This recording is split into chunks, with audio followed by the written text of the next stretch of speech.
It's Rivals Fight Night, where ultimates are eaten and your face is beaten by big purple balls. Magneto style. Welcome in, everybody. We got Avast, we got Uber, we got Chris Puckett here on the mic, and we're about to witness Sentinels versus FlyQuest. These are professional gamers playing professionally Avast, and there is serious money on the line. I'm talking $1,000. That is three zeros afterwards. Count them. That, you know what? Yeah, you're definitely right there. And overall, you're definitely right in setting up the stakes because it's going to be our defending champion so far. Sentinels coming up from a hot win last week. And they're looking really, really good versus FlyQuest, which we haven't seen in a while, which looked pretty good. I think made some adjustments, some on-the-fly adjustments versus our last match. And kind of just getting back to this battle of tier 1 organizations. We love that. We love when tier 1 orgs, you know, all love to the, you know, the unsigned rosters bound their way on up. But we love money here at Rivals Fight Night. Yeah, we love tier 1, and with $3 million in prize pool, we expect even more tier 1 orgs coming in. Uber, as you take a look at this, I find it amazing because Sentinels were our original champions. 100 Thieves took them down. They went on that 5-week run. Then Shikigami were our 3-week champions. Now we have Sentinels coming in after dethroning Shikigami. How far will they be able to hold this throne? How many weeks in a row? They looked pretty clean last week. At least I'm told. I didn't watch any of the games. I was in Miami. I mean, look, I think until we see 100 Thieves come back, you know, bounce back and maybe show what they're capable of in this meta, it's pretty tough to see any team that can really put pressure on Sentinels. Sentinels didn't have to play them last week because Shikigami were actually the reigning champion, obviously after taking Envy down. But that Fight Night 7 was a little fraudulent because there was no Sentinels. I think no 100 Thieves there either because they were probably busy with, MRC. So, you know, Shikigami did really well there. They beat 100 Thieves to get that top spot, right? The Sentinels came back in and very quickly showed that Daddy was home and that he was not leaving. He was setting up in the armchair. He was, unwrapping his TV dinner, getting his newspaper out, and he was grumbling about the stock market. Meatloaf. And I think he's going to keep doing that. He's going to watch Wheel of Fortune on that TV, and he's going to growl at his wife. He's going to fall asleep in that chair at 7 p.m., and he's going to wake up and go to work the next day. Now, Sentinels became household names, of course, when they took down 100 Thieves. They did it in a very impressive long series, but immediately following that, you saw it change. Their Vanguard is now a 100 Thieves member. With Kaluj gone, the coach Crimzo comes in. Avast, can you walk me through it? Crimzo was a pro back in the early days of Overwatch, but is he a pro Rivals player now? I mean, to be fair, he's technically been a pro for longer than just the early days. He was in there from, till the end to a degree for the Overwatch League, but I do think that he comes in, makes the swap to Rivals, kind of starts out as a coach, but then also plays the player that he's like morphing between these two sides for a while until eventually Sentinels with Kaluj leaving, and they're just like, screw it, Crimzo, just play. Just become a permanent fixture. And so now he's in full-time, no conditions, no asterisk. And so Sentinels now has Crimzo in full-time, and they've been great. I mean, playing a lot of Groot in particular, but also showing some flexibility across various different tanks when needed. Crimzo, I'm happy for you, man, but Aramori is going to be one of our stars to watch on the strategist role. If you're looking for a duelist, Rymazing or Super Gomez, who are you going to call out more often tonight, Uber shouts? Oh, that's a tough call, honestly. I think Rymazing, when it comes to the Human Torch comps, is someone that we would pick it up a whole lot. Super Gomez is also an incredible player, but if we see, Protect of the Torch or those flag comps being allowed, Rymazing is going to be dominant. I think it's crazy how good Crimzo is, and Techie just scattered off the ladder, basically being like a young cracked player, might be one of the best. I mean, they were rank 1, I think. I think they're going to be sick. This team are very stacked. They are very, very stacked. Will you see Kurova on the Penny Parker? Not unless we're lucky. Will we ever change her logo? No, it's not going to happen. Penny is here to stay. Max V Phantom, thank you for gifting 5 subs to the stream. I don't know if you saw it, Avast, but it popped up right here. And all you have to do is donate to the stream, become a subscriber, use your Prime even. We'll say your name. It's pretty cheap to get famous here. That's a good Speaking deal. of famous, can you walk me through the opposition? Because we have Cooper Tastic, who is becoming a legend in the Rivals Fight Night sphere. He got an MVP. Yeah, I mean, they're going he's got pretty multiple viral. MVPs. Yeah. Yeah, they're all going viral. That's what we would say. That we would say they're going viral for sure. But I think overall, when you look at FlyQuest, this is a team that they looked really good when they first popped up, and then they were kind of just gone from Fight Night. They haven't been playing. They've been on a break for a little bit, so they've been on a hiatus, and now they're back here again. And they had a really good series. Just series we watched previously where they started a little slow, but now putting Adios onto the Human Torch, getting them, flexing them off when necessary. I do think for especially Energy just continuing on to the Hela, but Vess, they're on the Emma Frost with using the Emma Frost just be kind of maximize the value of a really aggressive tank line to complement Spark Chief. I think FlyQuest have found a pretty decent groove here because they've always been really, really solid across the board. They've always had a very, very solid, good strategist line with Cooper Tastic, of course, our viral nation star, but also Zealous in particular too, who's been on the Invisible Woman, getting a lot of value out of the force physics, which is so important in this meta. It's just continued to be important. FlyQuest as a whole can be defined as solid roster, solid team. Kind of still need to see more tape out of them as we head into the the season 2 meta. But can they really stack up against a team that looks so incredibly flexible like Sentinels is the question, because it seems like they struggled a bit into the Human Torch. Yes, Demise, you have found me. It is Chris Bucket talking about Marvel Rivals before I return to Call of Duty tomorrow like you normally watch. But tonight you're going to watch these guys, and it's Adios and Energy. They're going to be the duelists that are going to be fragging out. You would normally see Light in the mix, but I'm told he is at a LAN playing Overwatch. So I love the fact that you can be a pro player, multi-gaming, and just go back and forth across a week. They're very similar, I guess, in concept, but the characters are very different. The team is all new. Adios coming in and playing a pretty darn solid Iron Man. Do we see more Iron Man in a grand final, though, I've asked? It depends on the map, depends on the bands, but honestly, right now, when you think about the Flyers and just the overall comps, Iron Man has gotten a lot more popular because of some of those buffs to the Overdrive, some of the buffs, to the Hulk, where you get the team up value too. So I do think there's, in general, just a more emphasis on Flyers, so Iron Man fits that niche kind of perfectly, especially because people like to play some more Hulk, and there's a little bit more team ups in that angle, some buffs in that angle too. Uber, is that a leopard or a cheetah print today? Both. I think. You can do that? You're allowed to do both? I think it's both. Yeah. AI can do anything of asked. Yeah. You ever heard of a liger? I guess I'm just... a liger. Wait, right? isn't a liter already a thing? We just don't use it in America?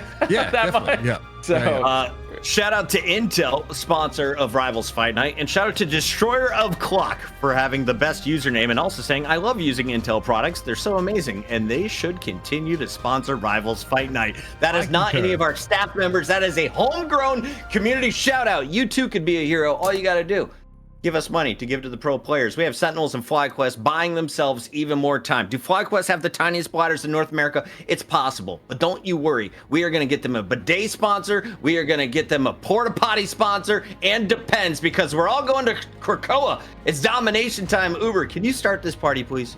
I'm ready. I have the shirt on. I am the party. The party has been started. It's been happening. We're out here seconds away from jumping in, and I want to pose this to you guys.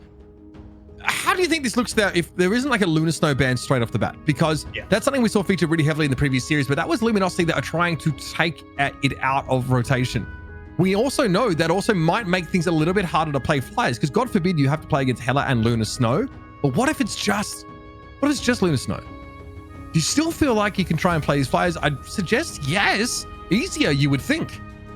I think it depends, because in general, I would say it's actually probably easier. And the reason why is because you get the Snowflake, right? You get the Idle Aura, you have the ability to actually get those passive heals in particular, where you can put it on just a Flyer as they move around. And Sentinels, we saw them do that before previously last week.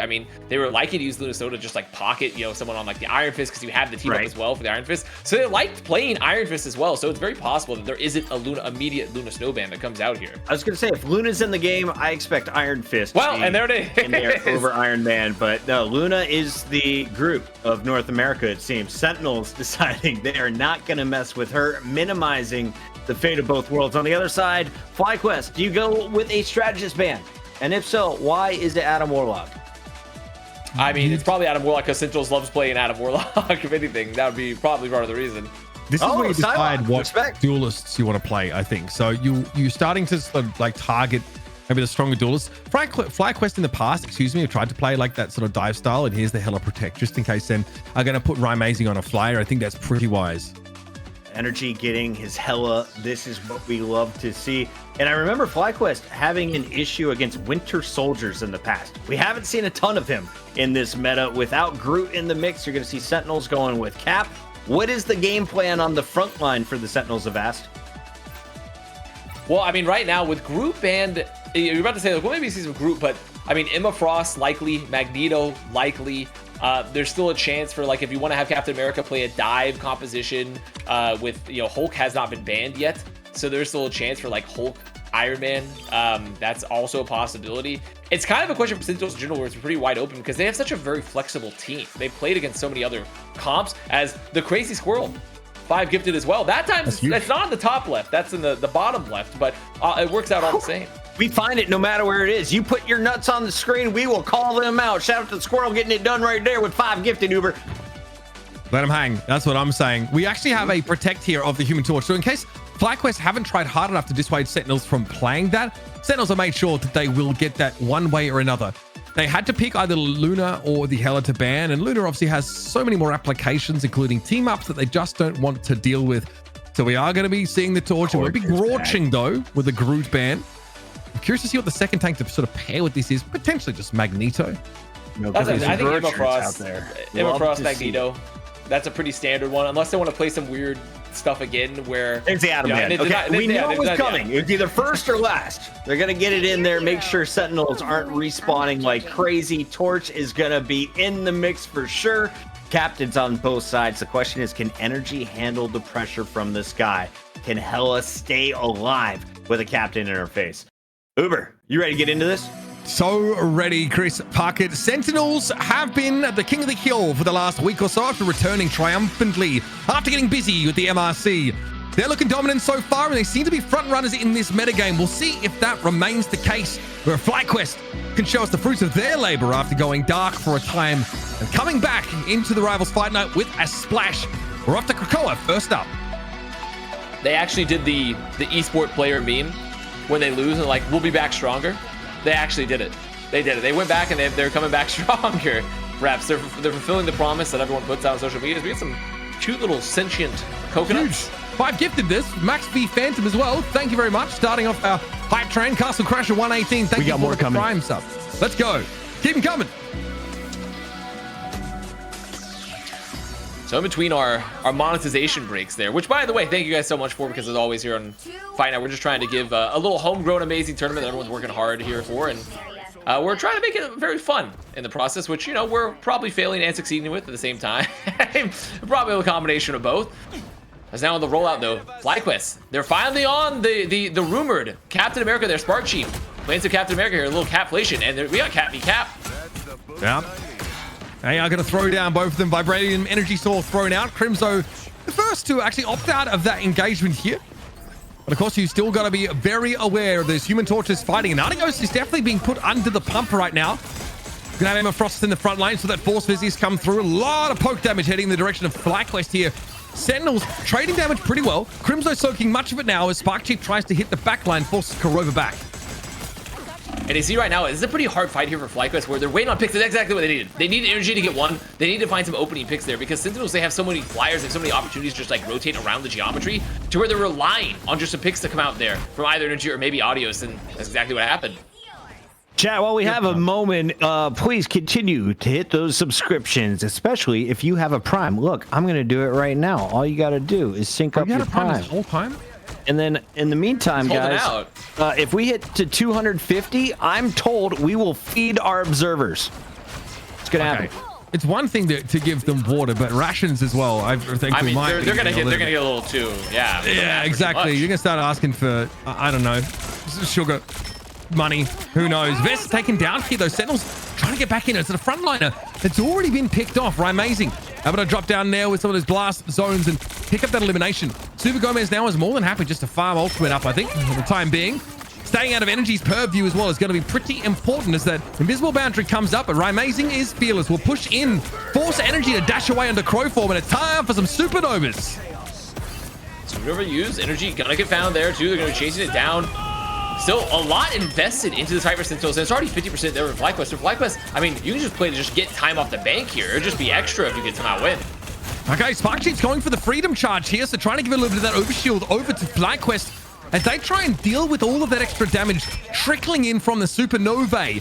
Spark Chief able to back out, good healing coming. You can see how quickly that health bar gets chunked down if they're not ready for it. And FlyQuest have been in control this entire time. Sen need a shock and awe burst damage victory and not just this trade of attrition. Thank you very much, Max, big fan of the gifted sub to the destroyer of Clock. And there's Energy getting theirs cleaned. Crimso goes in, finds the Hella, and that's going to be great news for Amazing. I think that's finally going to be the flip here. A little bit late contest coming out from FlyQuest, but it should just be the end here as they clean up. As another gifted, they're up. Patty Mac, thank you for the prime. That was a gift, rather. I mean, it was a gift to us, all the same. It was truly a gift, I should say. So now, Sentinels, they get the flip. The bank's not too strong for them there, and FlyQuest can be really happy with their defense, but holding on to the point so far. They're going to be walking into this next fight, 3 ults, soon to be 4. And this is just a game for Sentinels of, can we win as many fights as possible, being as economical as possible? Can we save our ult economy? Can we try to use just one? I mean, we need to get one for the first step. It's hard, though. This comp doesn't generate picks like Hella does, right? FlyQuest are the ones that, in theory, have a chance to win those fights much cheaper. Unless Super Gomez is able to find someone, but the time to kill for Star-Lord is usually just a little bit too high. Obviously, yeah, especially with the nerfs for him too. Exactly. He just can't go one into the blaster barrage. He can't just do quite as much burst damage. So they're relying a lot on just waiting for a long, slow poke. Cooper-tastic, your player of the year, getting pressured down pretty heavily now, going a little bit low, but Energy gets taken down. So Hella off the table yet again. Energy, who was unbelievable in that previous series, now is up against a tougher challenge, and Sentinels are keeping the Hella under the thumb. And I think this is potentially where this comp might succeed a little bit more, is that even though you don't have as much burst, you do have the ability to keep Super Gomez very much in Audios' face to just try to deny the angles right here for Audios. So sure, you have to be aware of Energy, but there's a lot of Skybox to work with. Can just try to avoid the Hella poke. So this is where it really just gives value. Galactic Legend now for Super Gomez. What's there to be found here? Rejuvenation Domain already popped to Vest, trying to play from within it as much as possible. There is, of course, a Seduction at the ready. Best might be looking for it now. Set up a staging ground far forward. Supernovas do come in. Korova falls. Adios finally getting on the board in a big way now. Freedom Charge coming out from Crimso. It's only a front line and Aramori left. Sentinels, not much left to bank on. They get a lead, but it's a tiny one. And now FlyQuest are in control with 4 ultimates. Thank you, Max, for the sub. I mean, there's just no way they can make it back. Thank you, Max, for the sub, but also there's just no way that I think they can make it back effectively here. Because there's ult in the bank here for FlyQuest. They are going to have the portal, but because of those staggers, they're just going to be walking out into a lot of this damage. They need to play this portal hopping really, really well to eventually stay up. And it looks like they're doing it pretty well so far for Super Gomez. Yeah, Aramori got through the portal and threw an invisible boundary down straight away. And there's the Supernova. Zelos gets kicked in the teeth. Energy now up in the sky, but yeah, we have a Doctor Strange in the game, so this Goddess of Death doesn't get a whole lot done. Techie falls though, and Crimso has to succumb. That's the front line of Sentinels out of the game. I guess you count Super Gomez here, but he was really just the delivery system to get them on point. And the Hella starts to take the game over. FlyQuest are warmed up, oiled up, ready to rumble, and they'll take the first round. And, really good recontest. I thought it was going to be pretty hard, and it was there for Sentinels just because of those staggers. And Energy continues to not disappoint. I mean, just continues to thrill, to excite. Energy being it's so essential for FlyQuest continually here on the Hella. And I really like how they're playing it, where they're just playing it a little slow, letting the poke happen, and just let Energy be the one that can kind of make a lot happen. And sure, you look at the final hits, and Audios is the one that's really doing so much damage here, but Energy is the one that's just like that constant threat. But I do have to say that we talked a lot about Audios in the previous series they just played, and once again, sure, I'm hyping up Energy, but we can't ignore that Audios on the Human Torch has been a consistently powerful member of FlyQuest. They have 1 death. 1. There's nothing to really counter them out. On the side of Sentinels at all, they do not want to play Hella, which is fine. And Adam Warlock got banned. They knew Super Gomez would try and play Star-Lord. So we might be looking at a bit of an awkward hero pool issue for Sen, or maybe they can't get those players on where they need to be, or maybe they just don't feel like they need the Hella. But I'm looking at the numbers, and I'm seeing Adios be pretty uncontested. It's the warm-up game, everybody. Come on now. I guess. Still matters. Drop this one here. You drop the map to FlyQuest, of all things. I don't think Sentinels want to take that risk. Right now, we need some deforestation. Get them in there to clear things out. Make it look like the border between the US and Canada after a while. Mr. Amazing just pops his head out of the way. There is a psionic seduction at the ready. So that 5 times fast for Techie. Crucially, though, Kubatastic has a god of mischief to copy one of those invisible boundaries. We're just right now in the poke phase. Some Marvel Rivals equivalent of laning. Right now, we're just going to be sitting here poking for a bit as here goes the Sonic Seduction already for Techie, knowing that, okay, we've removed some of the cooldowns. We can try to pop it, maybe force the strategy. That's exactly what's going to happen. Now, because then we'll get back in. Spark Chief getting a look. Won't be able to get away with this. So that's the opening for Sentinels. They got rid of the cap. That's a backline pressure being limited. Ah, there it is. Energy dominates the Star-Lord. We'll continue to raise the question about whether you need some hit scan presence here. Now, Anios can go for it. Amazing, though, is the first to come forward. There's a supernova in play for FlyQuest Go, but Amazing's about to have one of their own at the ready. An invisible boundary comes straight on down. Will this be enough now? Sentinels want to try and shove their way in. Aramori gives that extra healing, and here's that Galactic Legend now to punish. And they're going to be able to chase off this damage too. Even if the Galactic Legend doesn't end up finishing a lot of limbs, which it does, to be fair. Really good ult tip there versus some early finds as well. Going to be another late stagger on a Cooper-tastic, the imitable. How could it happen to him? I don't know. But now, Sentinels holding on to the point. First flip. Still holds on to the Freedom Charge as well, so they're going to have some sustain for the upcoming fight. I mean, not quite as good as the Boundary for Zelos, but for FlyQuest, you look at this and you're like, okay, we know there was a lot invested for Sentinels. This is the fight we just want to get an immediate flip. There's not a huge disadvantage in the ult bank. Yeah, the earlier the better, right? Make use of the ultimates they've already built. Right, amazing. That is ballsy. Goes in and is punished. Vess finds him in midair. Here comes Crimzo, though. Freedom Charge active. A lot of knockups going on, and so you're going to use an invisible boundary off the pointy for FlyQuest just to stop this push. You return to the fight with yet another one. So you've got an embarrassment of riches, but meanwhile, Sentinels are up at 42%. So now, another pick going to be answered there. Aramori down. They're still going to have this copy of the God of Bishop as well, but Sentinels, I mean, they're not really going to be able to contest the point here. Yeah, they're not going to be able to, and now that's the flip for FlyQuest. They get the Goddess of Death out, but still pretty decent position to be in. All right, there's Park Chief out of the mix. Amazing, able to find a connection crucially. Techie's still hanging with the seduction available. Comes through, but Crimzo got picked off. Psionic Vortex going to be enough to deal with that cap. Energy's playing to the low ground for the most part here. Has to be aware, of course, of Amazing at large, and they're constantly trying to play out of Energy's line of sight. Eventually, that's going to become prohibitive. Yeah, they have to be constantly aware of Energy there for the threat. Got a Mischief used. Gonna have the invisible boundary. Over now, there's gonna be I mean, pretty much the problem there is, yeah, I was about to say, problem there is you're gonna pop the Galactic Legend. You don't have a supportive strategy soul to just keep you covered and just immediately picked by Energy. So now FlyQuest, they have the pick. They're still gonna have the Supernova as well. Should be a flip. Or not, but rather a defense. Yeah, like a hold. It's pretty important. The FlyQuest now are getting up to Sentinels total. And there's Amazing eventually going down. How long can Sentinels contort themselves into a shape that sort of doesn't need to play the Hela? Aramori. Okay. Mantis. What do you make of the Mantis here? I mean, this is an Aramori special. We used to see that from her pretty early on in the Sen era. What do you make of it? I mean, it gives you some options to contest Energy a bit more. You have some more damage, especially with the buffs recently. You also have the ability to drop the damage orbs to just pocket Super Gomez or even Amazing if you want to just continually force out Energy from the off angles. So it's a pretty interesting idea. You don't have the Revs comp without the Adam Warlock, but you do have the opportunity to fight the flanks a lot harder, which it looks like they're going to be trying to do. Okay, Aramori trying to get as much of that healing in as possible, also weaving that damage across. In comes Amazing. More of a peel attempt here for Sentinels as this round is starting to get away from them. And frankly, FlyQuest are still sitting on so much to work with. Their invisible boundary just came down, but there's a second one that's about to come up here. And the front line of FlyQuest are chilling. Not a lot of threat to them right now as Crimzo wants to dive in. Here is that seduction. Crimzo with a freedom charge. Got rid of Cooper-tastic. What an important pickoff. Getting rid of the player that basically has been awarded the Nobel Peace Prize for contributions for gaming has got to feel good for Crimzo. And Sentinels now can flip back in 50%. I mean, might be one of the most influential Rivals players. I would say that like Ukraine were actually offered the minerals deal, and they said no, just give us Cooper-tastic, and you have a deal. Like that's just how. It's impressive. We have labs working around the clock just to figure out can we clone his DNA. Yeah, or at least can we just like replicate his scent? It's the most powerful aphrodisiac. Just give us anything at all. Yep. I see, right? Amazing. I mean, contesting. There's really a Captain America fight going on here. As Crimzo trying to remove Spark Chief, him and Amazing. But it's pretty hard to do when you're getting pocketed. Oh, look at this. This is pretty punishing. Yeah, Spark Chief has to try and get away. Freedom Charge ready, and we are assembling, folks. Super Gamers over the top here. Great pick. Finding Cooper, which honestly, you think it would take about 100,000 men, all armed to the teeth with pikes and kitchen implements. Either way, just anything. Down. Nicely done by Super Gomez. And this will be Sentinels now. Striking distance of taking the round away. FlyQuest had a good start, but Sentinel figured it out. Maybe to switch to the Mantis. Maybe Amazing just popping off. Super Gomez pick there on the Loki, though. Definitely gets an honorable mention.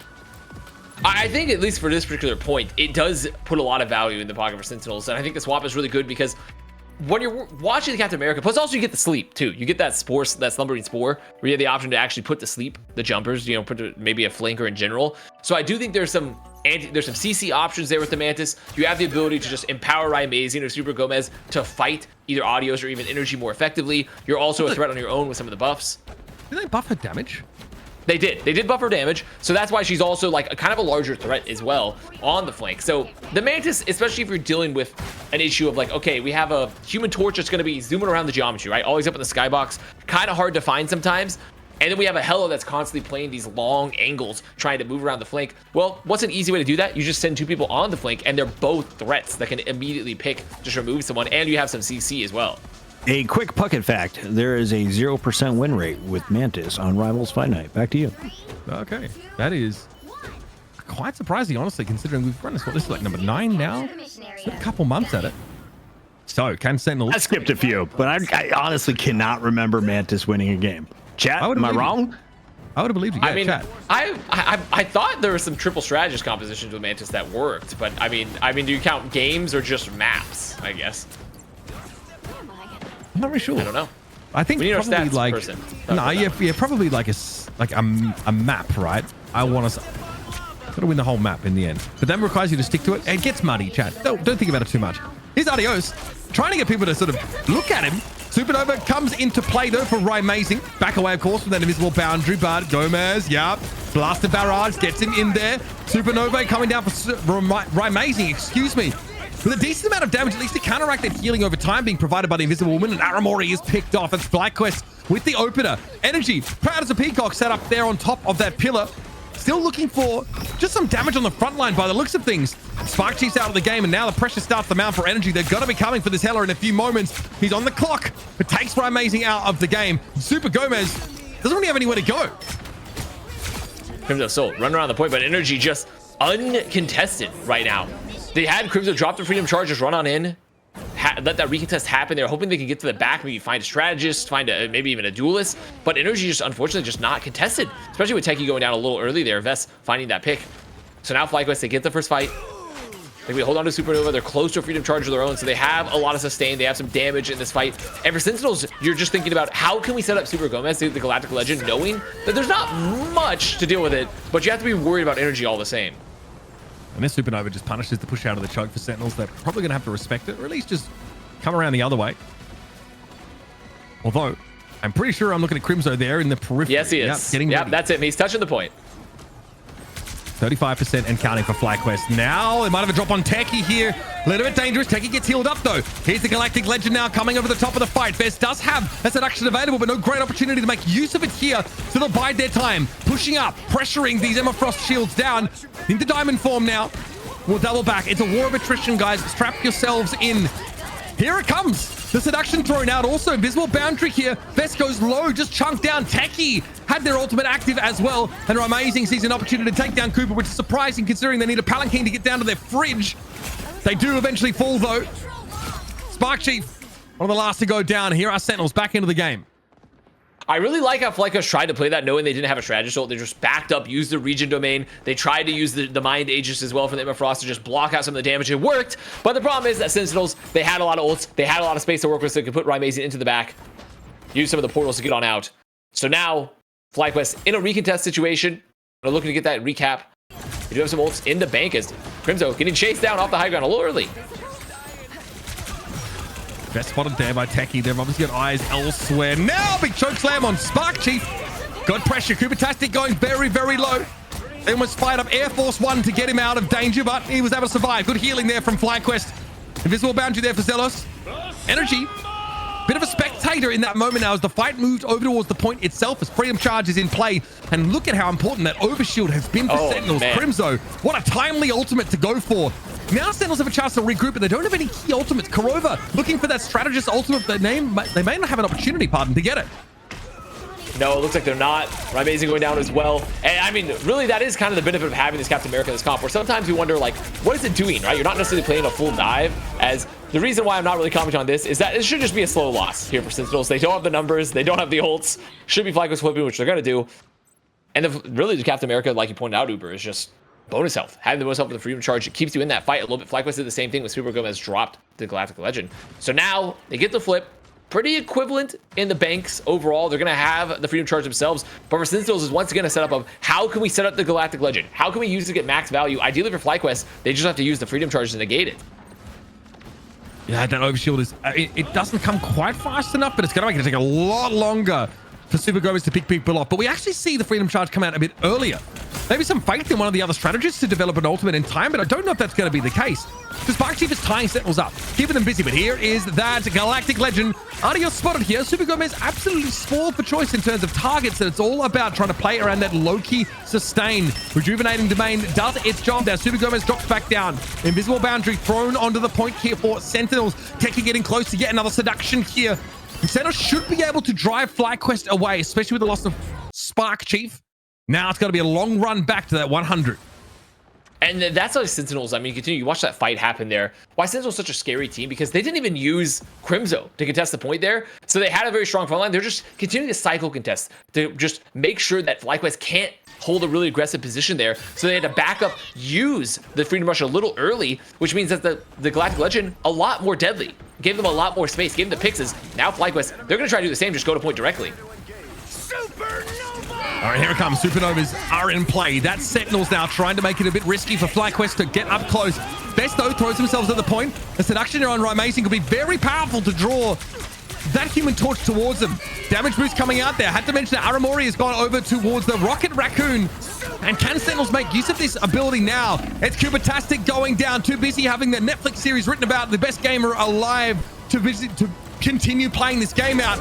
Super Gomez goes over the top there. Blaster barrage to the backside. Interrupted, though, by the Psionic Vortex.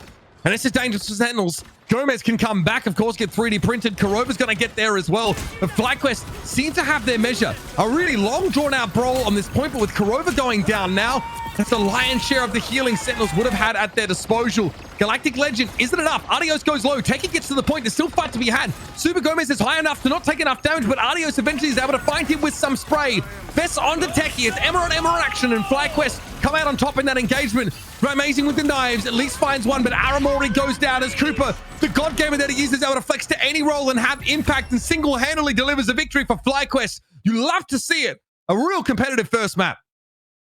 I think I just shed a single tear watching Cubatastic make the swap there. I mean, it continues to be So important for this team. I mean, a selfless player, does everything that's needed and more. And for FlyQuest, I mean, a really good recontest there as well, and getting some of those early picks. And the longer the fight went on, too, the more deadly having energy is, because you can't really expend the resources to contest the Hela there either, right? So the Hela is just sitting on your long sight lines, sitting away from the flanks, just continuing to drive value as, you know, this is a really good map. And we talked a little bit about the Duelist, or really a lot of it about the Duelist. But once again, Vess up there, 13 final limbs there as a Vanguard player. The Emma Frost paying dividends for them. Cooper, I did not recognize you had a Doctor Strange in your arsenal. If you can show me a Jeff, top 5 favorite players on the day. I apologize for all the previous comments. Can we take a look, though, at the numbers here? Who had the biggest impact? Because it's a lot blurrier with the torch in the games now. That damage, it's just exponential, but I feel like it's met with all the healing, Uber. Are you okay if I talk about maybe who doesn't have enough impact here? Because that's something that glares at me. Like, I think like Gomez does a great job, has a pretty solid game, but just in terms of, like, remember, we're dealing with really high healing, and Sentinels are on a bit of a clock because they don't have a second strategist healing ultimate, right? Rocket Raccoon, very powerful. The damage boost is very good. The BRB also really critical, but they can't just like low-key cheese and copy that invisible boundary every single time. So as these fights go longer, it can be harder and harder for them to get the edge. And Gomez just has to kill people. Like he has to be able to drag them down, and it's really hard on Star-Lord to do that. You don't have the backup of Adam Warlock. There's just a unbelievable amount of healing. You are in theory going after energy as often as you can, but energy just, like, you know, can TP up at the higher ground, or just, you know, dash away, or just be healed. And there's like a force physics to knock back this Star-Lord. I think that pick is struggling in this environment to find success. Also, you don't interact with Human Torch unless you're using your Galactic Legend. It's tough out there, I think, to get value on that pick. Energy was popping off, continues to do so. I did notice a bit of an Emma Frost difference when we look purely at the numbers. Avast, is Techie doing that much less than Vess? Or is Vess's team just helping him finish off these kills more? I think it's tough because like Uber was talking about is that, you know, you're trying to play some slightly different compositions there, especially when you're using the Star-Lord exclusively there, where the Star-Lord, especially with some of the, you know, nerfs that are coming a bit, where you're relying a lot on like, can we have map control? Can we get pressure on them when you're constantly worried about the value that comes up with the Hela and all that burst damage comes out there? Because Star-Lord has been kind of that player that has been kind of a consistent do-it-all type of duelist where you're pressuring a lot throughout the map. You're able to just put pressure on the back line, the front line, fight the flanks. But when there's a Hela on the field with some of the nerfs to come out, it's a little bit hard to get as much as you need. So I do think that, yes, has Vest been having a better numeric game and also just a really good game in general, and even the series before on the Emma Frost. But I do think part of it is just that they're trying to set up these Super Gomez comps here, and it's tough because that's where FlyQuest is kind of hoping like, okay, let's play some longer fights when possible. Sentinels needs it to happen fast so they can get, you know, reduced value out of the Hela. Do you think it was the Rocket or the Mantis that cursed the Sentinels in this first game? I have Killer B the 8 saying, bro, Mantis was played last week in the res comp. What's everyone on about? I was working on Call of Duty, bro. I apologize. I missed that Mantis win. But there's no Adam West. And also, it was a triple strategist composition, to be fair. It was a res comp. It was not just a duo. But also, I think the Mantis was fine in the context of what happened there because they needed some extra flank pressure. If anything, I was almost tempted to like, well, what if they played Mantis again on that map? It might be because they didn't, just because of the fact that like it's a little bit less compared to the Rocket. Rocket can climb the walls, right? Rocket can like get up to the high ground. There's a lot of mobility required on that particular point. Scurries so maybe really well. Mantis, so maybe Mantis doesn't fit in that composition. But maybe they could have tried it out potentially, but maybe they have and they just didn't think it worked.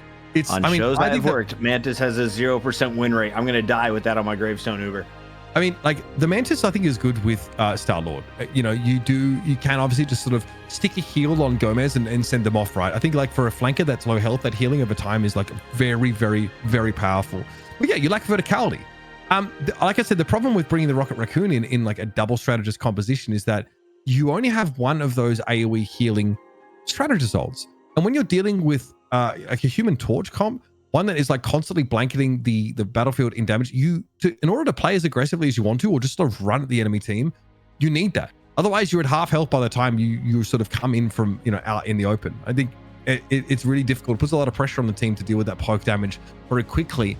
And they don't have an easy way to kill the Human Torch because they're not playing Hela. So I feel like it puts them a little bit at a disadvantage. But Aaron Moy, it's great to see her flexibility. She started on Loki. It looked quite good.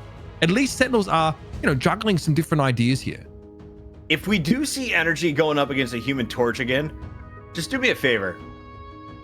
Keep the number 6 in your mind. That's how many shots he's got. He's gonna finish the kill before the 6th shot. I did it 3 times when he was on screen, Uber. The man knows how to dance and he connects if you give him the window. We're going to Midtown. I don't know if we'll see a lot of Hela on this one. Is the Torch viable here, Vast? I mean, yeah, I would say so. I think Midtown is another like pretty quintessential Hela map. I mean, Torch is also pretty good.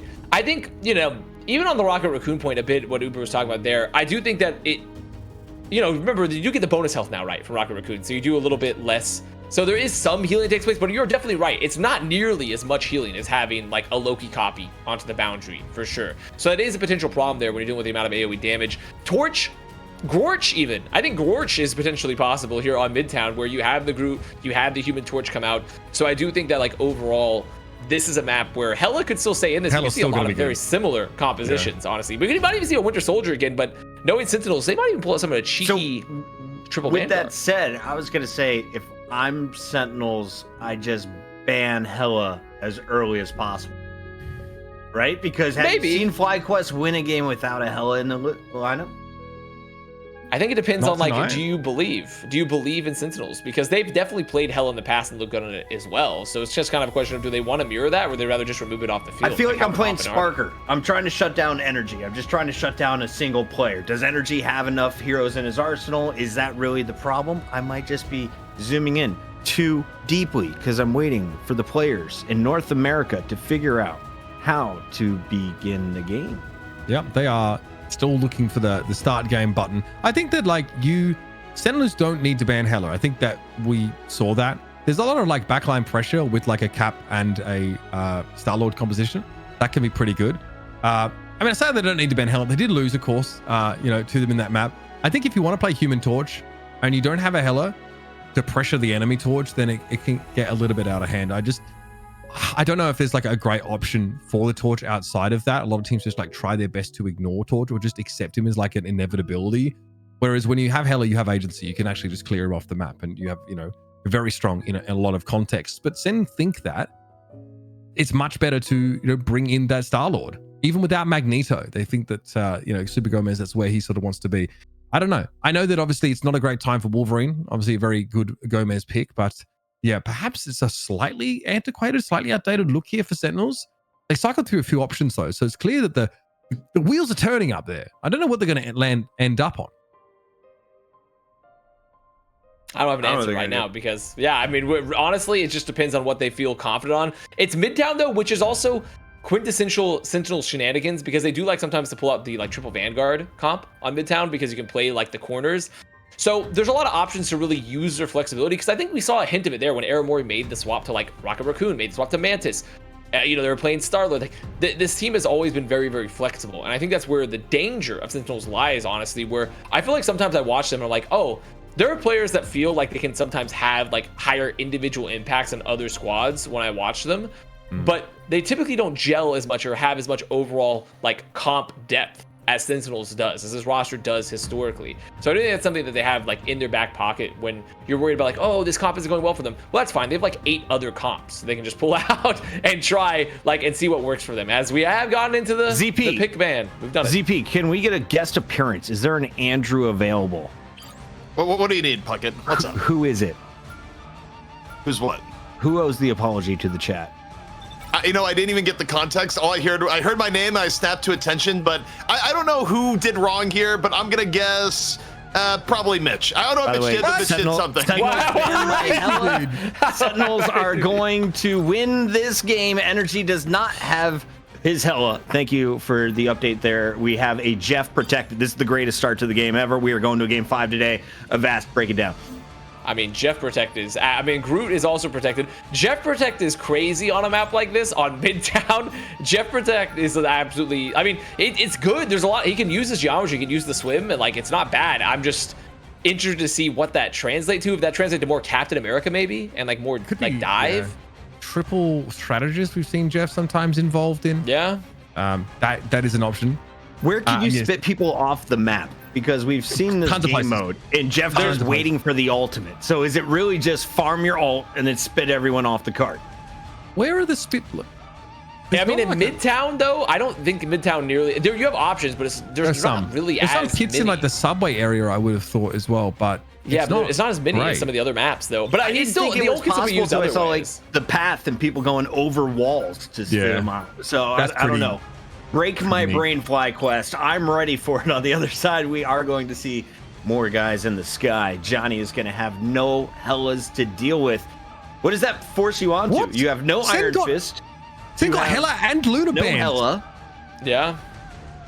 No Luna. I mean, I'm always a little interested by this because I'm like, okay, I see Luna banned. I'm like, well, typically you don't have the Snowflake, you don't have the Idol Aura, but then we're gonna ban the Iron Fist anyways. So I'm like, what's happening? So Star-Lord ban for FlyQuest makes sense. Super Gomez loves to play that. I look at this and you see Gorch, and I'm like, what do I look at FlyQuest? Like Groot, Emma Frost again, probably, because Emma Frost still Midtown, pretty strong. You can play like you get a lot of value from Psionic Seduction from you know just using the Crystal Spear as well. So I imagine the comps are going to be too drastically different unless this Jeff changes something a lot for FlyQuest. I want to give a big shout out to the folks behind the scenes who got these matches started. Thank you, FlyQuest management. Shout out to Sentinels. Crimzo used to manage things. Now he's making sure he's getting the dubs in person. Midtown game number 2 in the best of 5. We're going to game 5. I guarantee you right now. We got Uber and Avast on the microphones. Okay, my lover jumping in Midtown. I'm stoked. Honestly, I got my spurs in a tang and I'm ready. My culture is not your costume. My culture is not your costume. Just gonna put that out there. You got them growing a little bit, right? Come on, brother, please. I'll allow it. The giant impaled robot. That's right. Besides, I mean, how would it be my costume? What should I wear? What, like, okay, if I was in cowboy boots and all that, you could. I mean, it's crazy to me that the Australian has to apologize for impersonating a freaking American. That is your favorite You pastime. brought it on yourself, okay? Maybe you could also be wearing like a kind of a raggedy Under Armour t-shirt, perhaps, and like a No, ball dude, I'm cap, thinking like arseless chaps or bust at this point. I'm losing my mind. All right, well, here's your boy Gomez. We talked about the Wolverine. It's very good here, but Energy also tried to play some of that in the previous series against Luminosity NA. Looked like they were down to Clown as well. Yeah, I mean, right now, I do really like just busting out here on the Wolverine early. FlyQuest, they had the similar idea of like, okay, we're going to brawl really aggressively. We have a lot of damage here. We have the ability to just find someone with the leaps. As, you know, Gorch on the table, Emma Frost on the table. Is FlyQuest, though, I mean, looks like they want to play some pretty interesting, just continue with the Strange, actually. The Portal contest, get back up to the high ground. Okay, so have another proper fight here and instead of having to walk back the long way. See how this plays out. Play in a small room, and it's hard for the Wolverine to drag you out, but then you're also really susceptible to that AoE damage that someone like Ramazing can put down. So here we go. We have a duped ultimate here. Armory eventually going to let it go. It is a course. Invisible boundary that's going to be in play. Crimson now has their strangling prison online. Ramazing's getting pretty close to the supernova as well. Keep eyes on that one as it's Adios on the tank here. I want to sort of point that out. Looks like Spark Chief. Triple tank composition for the time being there, but Energy, that is sad. That is a sad end. Supernova now coming down. Ramazing able to get the enemy Human Torch and then look for more. They have to be worried now. But the Avakamoto, though, Adios does have it available. They're going to have the Coco Levitation. Finds two. Can't find anyone, but it's both the Vanguards. It's both the Vanguards, though, unfortunately. But they're still getting a Crimzo. Crimzo, let's go down. Super Gomez back into the fight now. Regenerative healing factor still available. Got used there in that last moment. Now they want the techie. Gomez tries to burn them down before they get seduced, but I'm sorry. It was not quite quick enough. Gomez just walks in a stupor forward and gets taken down. I mean, there's just no way. There's no way you're going to be finding there in time as long as the support's in time. So Sentinels looking to make their way back in. They don't have a ton of ults option. It looks like they just want to try to burn stuff out of FlyQuest here because the combo comes up. No one goes down, though. Decent. Yeah, okay, Aramori had the invisible boundary. Crucial answer to that ultimate combination. Adios! Living up to their name, Super Gomez is going to take them down. Sentinels still on the move, still pushing up. We're down to about 90 seconds left in the game, and they've lost their tip of the spear, so to speak. Wolverine's out of the game, and Techie doesn't really have eyes for Energy. Maybe wish they gave them a bit more attention. Energy doing a really good job of continuing to, even if they were losing sometimes these duels into Amazing, they're continuing to make sure, I mean, they didn't lose at that time, to be fair, but they do have a Guardian Shield. They're just keeping the pressure on to the backline here for Inferno. So FlyQuest, they just have continuous pressure coming out from Energy. Audio's now making the swap back to Iron Man. So just going for the double flyer, going to play the geometry here. I mean, double flyers for both squads here. So we're going to have some fighter jets in the air. They're zooming around. Yeah, with Luna and Hella banned, this is go time here for Sentinels. They're trying to find a way through. The Wolverine was not it, but perhaps the Iron Man gives them a little bit more of an edge. Adios has to respect that one now. Crimzo gets brought down. Strangling Prison from Spark Chief allows FlyQuest to find a crucial defensive stop. A Koopatastic, God forbid, is out of the game. Ramazing, of course, spending the Supernova on getting that important Loki pick off. Now Ramazing needs to go up a notch here. He needs to kick things up a gear, but definitely a sense that Sentinels are running a little bit low on the juice now. Unibeam will try and keep Ramazing honest as they try and play around the corner of that building. It's Spark Chief, though, that needs medical attention desperately, and he will get it. This corner just so strong. They're trying to get over it now. Supernova invested. So FlyQuest still just trying to fight this corner so aggressively. Energy going to go down for it. And maybe, finally, potentially, there's a chance that they can ignore the Sonic Seduction. They can get past this corner. Yep, seems to be the case. Super Gomez at least able to avoid it. Oh, God, Pulse Cannon comes in, and it was Super Gomez that ended up getting no taken touch! Down. That is devastating for Sentinels. It doesn't get any better than this. You banned Hella. You banned Luna. You have a double flyer comp opportunity. And FlyQuest still hold them at bay. That hurts. And I think you just see, like, it's the ramifications of just banning Hella. The ramifications of banning Hella and its results, its consequences on society is double flyers. You're just playing double flyers, and because of the geometry of this map, it's so narrow, but you have two gigantic, very high up buildings that your flyers can permanently LOS, right? You can play the line of sighting, you can ignore the damage, so there's so many dogfights occurring around this, like, the crenellations of Midtown up in the sky, and you just have this choke that you're trying to get past, but because if you don't remove the flyers, they're going to be shooting your backline the entire time up using the geometry, and it's really, really hard to remove them here, which is why you kind of just, in a way, just, I would say, like, degraded into a double flyer versus double flyer dogfight in the sky, just hoping to get them off the choke. Now Sentinels are going over to the triple Vanguard to try and save themselves here. This is a pretty unexpected situation. I think you come into this game knowing what Sentinels are capable of. FlyQuest having sort of, you know, been a respected team, but just off the radar for a little while. You may not have expected a result like this, but Sen in theory had perfect conditions. Their front line was getting battered constantly. Now they've added another Vanguard. Let's see if that will be enough to hold FlyQuest at bay. Is that a squirrel girl? Adios. That is. I mean, that's once again Cooper-tastic's tactical genius making this call. So another really good call from Cooper-tastic. It's just our MVP there. And to be fair, I did expect Sentinels to eventually play this triple Vanguard again, but Squirrel Girl is kind of just like you suss it out and you just spam damage into this triple Vanguard. Finally, Adios getting a bit of attention there from the duelists. A lot of damage done halfway towards a something Squirrel Tsunami. Don't make me do it sort of word for word, but there we go. You've got to go after the Squirrel Girl. You got to fight it, but that might have teased Prime Amazing into a bit of a risky spot. Crimzo ultimately went down, so it's one of the many tanks that Sentinels are fielding here. One of the Vanguards that are out of the game now. Energy falls, though, important for Prime Amazing to take that win in mid-air, and so far, so good for the triple Vanguard setup of Sentinels. FlyQuest going to make a way through, but Korova's able to find an invisible boundary to keep them nice and topped. Oh, a bit of a misplay there. The boundary just comes out a little late, unable to save Gomez. So now they're having to back out, and additionally, they weren't able to find anyone off the force physics. They might even lose some staggers here. Supernova in play now. Spark Chief very close to a strangling prison, so the timing could be pretty big. His energy's building towards one of their Human Torch ultimates as well. Spark Chief just wants to make this space, push forward. Okay, force physics pulls him forward. He says, I'm quite happy with that, actually. There it is, the boundary coming down. Spark Chief waiting for the perfect opportunity. Doesn't even need to go for it. What a drubbing that was. FlyQuest run roughshod over Sentinels, taking our second map in a series with ease. And I think that's the, just kind of the risk reward versus the triple Vanguard. You're hoping you can hold out there a lot later. You have a really strong defensive position, but as soon as you get out of it, it's like a hermit crab, right? Now it's like, oh, my soft fleshy like tail, it's out of the shell, and now we're stuck in the situation where we can't contest the flyers. MVP. I can't. He's done it again. I mean, he's done it again. MVP for all time. I just don't think there's any other way of putting it. You know, we could analyze this game, but I think that purely by his presence, Cooper-tastic has struck such fear into the hearts of Sentinels that they've forgotten to find how to find their M1 buttons. The way he farms MVP is so tough. So tough. 25,000 healing here for Cooper-tastic. Only 3 deaths, which is only the second highest on the team. So that's excellent. I think he'd be very happy with that situation, and even a final hit to add to the tally. Hey guys, I saw a Squirrel Girl. We did see I saw her. She's in the game with a dub.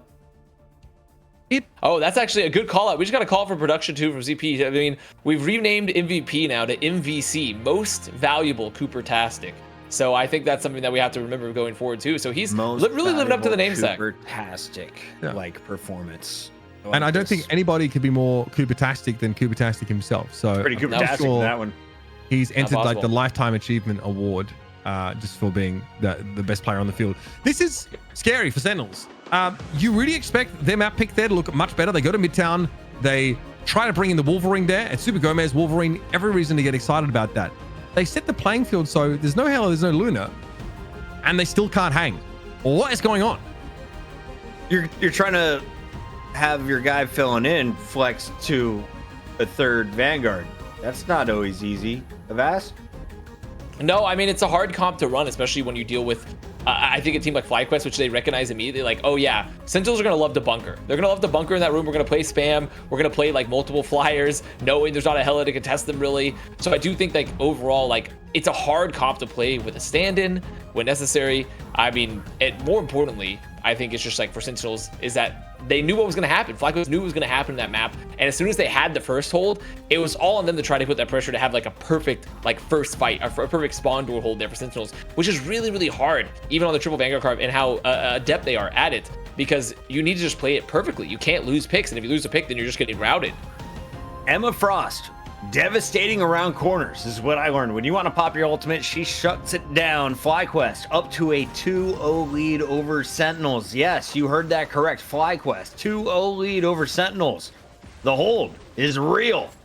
Super Gomez trying to get through this with a Wolverine. Good luck, buddy. And I like that FlyQuest are still, you know, trying to combo like the Wolverine play for a brief moment there, like with the Magneto, still looking to set them up. Super Gomez has sort of had to go without that on both the Star-Lord and the Wolverine.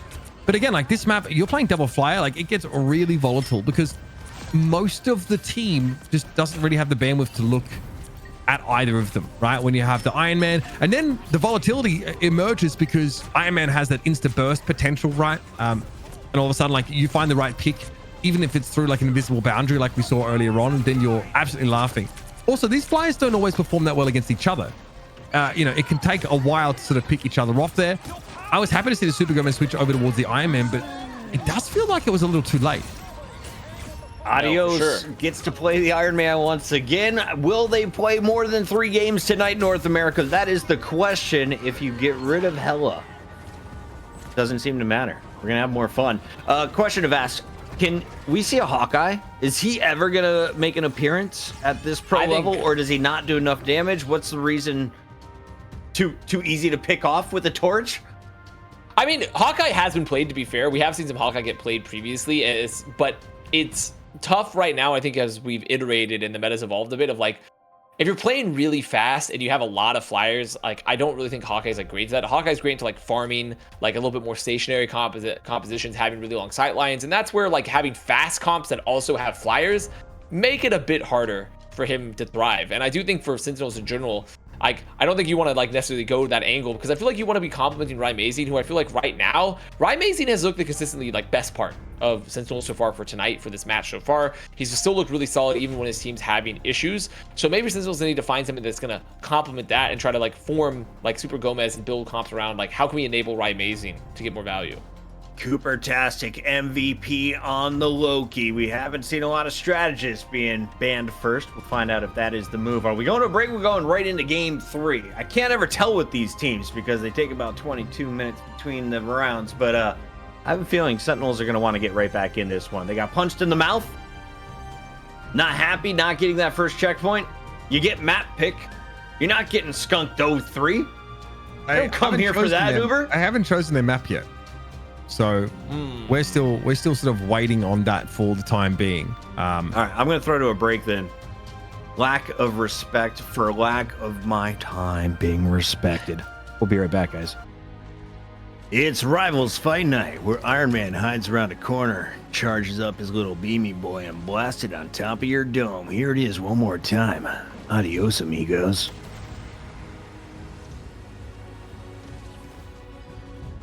The shortest midtown comes to an explosive end as FlyQuest now up 2-0 over Sentinels, are returning champions, and with $1,000 on the line, you gotta dig deep. You're going to Central Park. What does that tell you, Avast? What does Crimso's crew want to do? Stay in New York. Yeah. First of all, they're like, yeah, they don't want to leave New York. They're like, it's so scary outside New York. But secondly, so they're East Coasters at heart. Secondly, I do think that Central Park, we really haven't seen a lot of this map here at in Fight Night in general for Rivals Fight Night. Honestly, my first thought, even though it doesn't make any sense, like, oh, Squirrel Goal, of course, because you have a lot of chokes. Realistically, it's probably not going to be that. You're going to see a potential Hela return. Human Torch still probably pretty strong to play the angles. Additionally, like Groot, Gorch in particular, just going to pretty much everything that you've seen that's been strong is going to continue to be strong here, honestly, because there's just strong chokes, strong sight lines, maybe some Captain America to try to break those holds, but it's probably going to be more of the same, if anything. The Grumman Gorch was the best combo we came up with, Uber? Was that the final answer? I don't know if that was it. That's the Groot Human Torch combo? I think the Gorch is what was voted by the people, and we are of the people. Okay. They studiously avoided Grumman, which I have to respect. This is what I want to see more of out there, yes. You know, in the gaming world. So hygiene important. Grumman, not so much. That's right. All right, let's take our attention to the maps that were decided before the break. Have the players made any decisions in the 5 minutes between then and now of that? You're asking the wrong guy, man. Like, if they don't, though, guess what? I can help you with decision making. How about, you can pick option 1 or option 2? Okay, let's get into the map, boy. Pow, right there. Get in the map. Get into the map, players. When these options come out, FlyQuest, you are in trouble. Sentinels, get in your game right now. Like Popeye after this. I'm gonna eat a can of spinach and be like, I'm gonna take you straight down to get to Brickroll Street, buddy. I mean, that's not quite the accent I would go for with Popeye, but I think it's the same vibe because we're getting in. Okay, what is Popeye's accent? Where is he Shout from? out to our team behind the teams that got the teams to play the game that we're all watching. Shout out to you fans for hanging out as well. And by the way, we are just 300 followers away from our goal of 8,000 over on twitch.tv/Rivals Fight Night. Popeye is from America. He's from Malta. He has the tan of a Norwegian boy who grew up in He's East from Bay. Malta? He's from the fictional town of Sweet Haven in Malta. He should Wasn't be he an in the F1 Navy? He's driver. Maltese. He should be an F1 driver. That's what he should be. More than that's what Popeye should be. Hella in What? Psylocke. So What? this is back-to-back games. Jeff is coming in with the second protect from FlyQuest in a row. So nothing different from game number 2. Malta? Which is pretty interesting because we haven't seen, by the way, we've had multiple Jeff protects and it's led to literally nothing every time. Like the Jeff protect has seemed like it's more so threatening a potential like full dive option, maybe. Are you arguing with the Cooper-tastic mandate? You know what? I'm sorry. That You're the Cooper-tastic gulag does have with the you. mandate of heaven. He does have the mandate of heaven. I'm so sorry, Cooper-tastic. Like, never mind. I will never doubt you again. Wild. This is wild. Okay, so Do you start to target ban Cooper-tastic, by the way? Because he's been protecting this Loki. Again. Well, it's too late now. So, so we'll see maybe if there's a next map, if they'll do that. I mean, I wouldn't want to target ban him because imagine, I mean, he has so much aura and influence that he takes one look at you, your heart just stops. I'm pretty sure it just grays out whatever like hero Cooper-tastic is trying to play. So Yeah. it's not actually possible. It's just like a game-wide passive. So once again, the Human Torch is protected.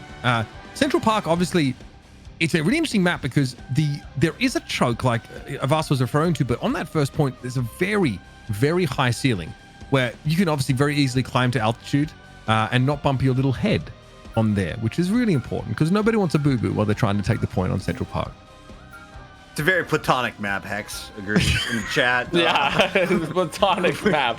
We have the Hulk. The hunk has been removed. So has Star-Lord. We are not going to see anything legendary. What does this mean? With a Hela gone, with a Star-Lord gone, and a torch protected, I'm guessing 60,000 damage from the winning torch at the end of this game of Vast. Well, that very much depends on how far the offense gets in the first attack, to be honest. Oh, we're going far. It's a new map. Yeah. How could they not? Okay. Fair enough. Fair enough. Go He's far. going to call it there. This is... Okay, we're jumping into Central Park here, folks. FlyQuest looking to platonically win the series. The 3-0 is going to be the name of the game. Can they achieve that aim? Whether the platonic part or the 3-0 part, we're about to find out. Sentinels get what they want. Once again, ban the Lunar Snow, ban the Hela, and in theory, set the stage for their flyers to find success. But it's been an interesting comp. Super Gomez, I wouldn't say has looked super comfortable. The Iron Man was a better look for them, but it came a little bit late in the day, and they also just got nuked by another Iron Man ultimate and point blank and ended up C9ing. But other options, of course, available. We've also seen Aramori. She's flexed between a couple of these strategies, so definitely a number of options to go to there. I expect, though, FlyQuest will stick to the tried and true. What's worked for them? Uber, can I interrupt this? We are 3 subs away from unlocking 2 more emotes. We're also at 1,337 viewers. That is elite. Get your subs in right now so we can make platonic emotes for next week. Thank you. This actually has to be maddening if you're a viewer that's tuning in and be like, what are they the inside jokes have Popeye's never wanted more Maltese. rampant. Platonic map selection. Yeah. We're building up lingo at an incredible rate right now. As you see, Sentinels on the offense, you see a little bit more of this just like contesting is going to be happening. Pretty similar to Midtown where you're just trying to play the geometry. Duel with the Flyers is right amazing. I mean, getting pressured out pretty heavily here. They've done well to stay alive. Amazing drops to the ground. Spark Chief, low as low gets there for a time, but able to be brought back into the game. FlyQuest, remember, they're defending for the series here. Want to try and have a great start on this map, but who is going to deal with these Flyers? Unity being here for Adios. Chunks are amazing down, but he has the team up passive. Can give himself a bunch of healing, and here's that supernova now from the defenders. Energy built that one awfully quick, folks. And now through a literal Dante's Inferno, Sentinels do have to advance, but the invisible boundaries are in play. They're overlapping like a Venn diagram of cool, calm healing. Nicely done by Adios. Crimso gets dunked on there from above. Getting rid of the Groot is massive. And remember I said there's going to be probably more of the same comp-wise? I mean, it's just double fire, playing the choke. you're just able to contest this using this geometry so effectively. So it's a really well-picked map in terms of for FlyQuest side, honestly, even though they didn't pick it. It was Sentinels that did. So they have to be pretty happy as Max v Phantom. I mean, we hit it. We hit the 3 subs. There we go. We've gotten our emotes, our extra emotes. Can't wait to put maybe a platonic emote in there in the mix. Just potentially a Popeyes, like you never know. But Sentinels, they just need to remove these flyers off the choke. Platonic emote unlocked. Thank you, Max v Phantom. Thank you. Yeah, getting us to 200 subs. That's a big deal. Bobinator, thank you for the 5 gifted. Love to see that. Super Gomez get skewered by Spark Chief. But Zelos ended up falling in the end. Adios here with the Unibeam. Looking for Ryan Amazing, who doesn't quite have the team up available yet, but it's getting a little bit dangerous. A little hot in there for the Iron Man, and Adios will have to take a sidebar. Energy, though, comes back in with Supernovas to deploy, and Sentinels now is going to start feeling the heat once more. Kurova with the invisible boundary in play, though. Techie's looking for Vest, and will eventually get the better of the opposite number. As Aramori's Force Physics helps to claim the elimination. They, of course, are duped. An Invisible Woman right now, and Amazing goes down, but Sentinels shouldn't have to spend too much more here. Now they'll throw down that invisible boundary, lest Aramori loses it. Remember, using a duped ultimate in copied form extends the duration of your copy. Quite effective if you want an extra Invisible Woman in play. And off those picks, Sentinels finally breaking the hold. Was pretty effective. Gonna get some late staggers here as well. But now for FlyQuest, I mean, they can be pretty happy. Not a pretty solid hold overall for a first point. Always one of the tougher parts of the map to break here as we move on a second. And for Sentinels, you look at this upcoming fight, you say, okay, we know there's gonna have to deal with a pulse cannon. We're gonna have to deal with a Psionic Seduction. You can kind of just mirror that. And for them, it's just keeping this pressure onto Adios to make sure they're just gonna get a free pick. And that's gonna be the name of the game here for Sentinels. They move to second is, let's keep the pressure on, let's keep Adios off any strong off angles. Crimzo there cranking some 90s. Respect it. Trying to get those walls up and ready. Techie's going to work around this iron wall. Good capture. God, all the FlyQuest caught inside that seduction, or at least a lot of them. They're able to back away, though. And the rejuvenation domain, very important for the defenders to keep an even footing. Super Gomez dies to Vez's punch. Okay. Now Sentinels again without that sustained damage. Yeah, I think he got caught by the ground. I think he flew a little too close to the frost. Not to the sun, but rather the inverse. Got caught out there as now FlyQuest still trying to round the corner. Have to be careful not to lose anyone. Wall comes up. There's the pulse thrown up. Well defended there by Spark Chief for Amazing. Not able to get that insta-kill off that Iron Man ultimate. Spark Chief, though, a little bit low now. Strangling Prison comes out, and Crimzo gets flattened instantly. Supernova in play for Energy. FlyQuest have all they need to make a symphony of disaster as far as Sentinels are concerned. Kurova out of the fight, and it has to be a full regroup for the attackers again. Really good couple seconds there for Spark Chief. I mean, uses the wall to mitigate any of the splash damage, just telling Vest they'll expect one of us in the Wreckage Brothers. You know, just making sure to wall them off. Like, they don't want to have anyone go down there. That's technically DC Universe, but that's fine, right? We can make that reference. No IP sure, whatsoever. Yeah, I'm sure we can make that reference. As now, holy shit, it's Batman. It's Batman. I can't believe it. But now FlyQuest still holding on to the choke here, holding on to the corner. And Sentinels, they really just need to find an option, just continue to just make them back up, give up some space here so they can get their flyers in range to do more damage. Velos, though, finds the ultimate. This is pretty helpful. Cooper also, okay, in his Divine Wisdom, opts also to dupe this. So we're going to have back-to-back, potentially, Invisible Woman ultimates. Cooper holding on to it for the time being, though, unless they've already made use of it, which may be the case. We'll wait and see. Spark Chief getting pressured now. Able to sustain through much of this healing, though. Rejuvenation domain in play, and there's Cooper about to build that ultimate up. Techie is down. FlyQuest, God, they're finding every edge. Looking very good. Super Gomez looks to try and dive in here. That's Amazing. Finally, with a pulse cannon kill on Energy and Vez. That is max value, but it is maximum pulse from FlyQuest. It doesn't hit the mark. No connection there for Adios. Spark Chief, though, commits the Strangling Prison, hoping they can burn when they were down 2 players. Honestly, a little ambitious. It is going to give the pressure out overall, the 4th Strangling Prison, and they're getting picks in return. Sentinels, they just don't have the momentum to get up over this hill. It took them so long to just try to get through the invisible boundary there for Zelos. They just couldn't do it. And there's going to be another one. Zelos has been able to develop almost another full ultimate over the course of that fight, and Sentinels are running out of time. They have a seduction. Techie has it online, but outside of that, nothing that I would be in a hurry to write home about. FlyQuest, respectively, Supernova in play. Invisible boundary, like we just said, just around the corner. The defenders are very favored here as Sentinels look like they're floundering in this series. especially because the Supernova is up for FlyQuest here, so they have multiple, and they're about to have the Sonic Seduction, so pretty much they're going to have all the ults they need to control this choke and force out some early strategy ults to the Sentinels, who really, I mean, don't even have strategy ults to begin with, so they have everything they need their bank to just to put some pressure early onto Sentinels if necessary, because they can just play the dancing game here into the Supernova, just wait, save it up, but now Spark Chief goes down. It looks like there was a great wolf from Crimson that actually gave Spark Chief nowhere to go. Super Gomez does get entranced for a moment. The FlyQuest now have to make it work with 5 players for the time being. There's an invisible pulse cannon here for Adios. Looking for a big hit. Amazing from behind the shield. Doesn't connect. That was the pulse cannon that Sentinels were looking for to open this fight out. And Spark Chief's going to return on some hard-hitting fists. Spark Chief with the Captain America comes on in, but energy has fallen now. Real opportunity here for Sentinels to push into the last phase of the map. But here's a copied ultimate. Cooper-tastic there with the invisible boundary in place. Zealous going down. Nobody to keep Super Gomez in check. And Adios does not connect that pulse cannon. Looking how to get out of the fight. Maybe have a chance still to sort of fight this, drag it out a little longer. The vest is too low. Cooper has to go green in order to try and keep this contested. And Platatoska gets to the door. And I mean, a really good hold there for FlyQuest again, but you know, I think you have to just recognize that Crimson opened it up, got the wall early on the Spark Chief, gave a strong position to Sentinels. They get to walk on forward here, and even with all that, FlyQuest still down a player. Just they're so effective at just keeping both their flyers in the action, but also keeping them healed up and kind of uncontested, honestly. Rymace and Super Gomez are trying their best here, but I feel like FlyQuest definitely having a much better time of just getting more value from the flyers in general. So far, that's been the case. I mean, this has been so labored for Sentinels.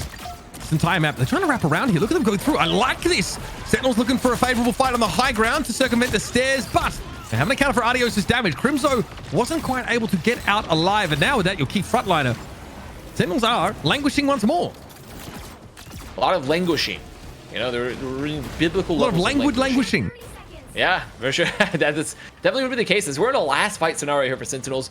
The wraparound did not work. They do have some ults here in the bank, so they have some options to just try to burst through, but they have to be worried because FlyQuest holding on to both those duelist ults, so they have options to just pressure them here early, so they don't have to commit too aggressively. Supernova from Energy.